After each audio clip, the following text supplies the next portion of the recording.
we define and assign a person to be a new coworker's training sponsor from day one. So that person is not necessarily the hiring manager, but what we really want to do is have a resource available for that new coworker to be able to ask questions to. I mean, as simple as where's the bathroom or where do I find this conference room, but they have a person that is their assigned go-to person for questions.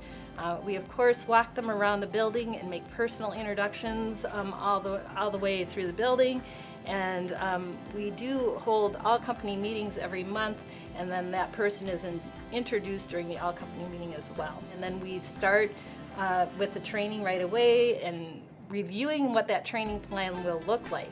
And again, it's not just orientation, but it's a training plan that could last up to 6 months to a year in terms of completion, but understanding that it's not a one day and done process, that it's going to be a continuous process during their time at Reell. And also, again, to make them feel welcome as a team, the hiring manager rather, and maybe a few members of the team take that new coworker to lunch on the first day. And again, it's all about building those relationships and staying engaged.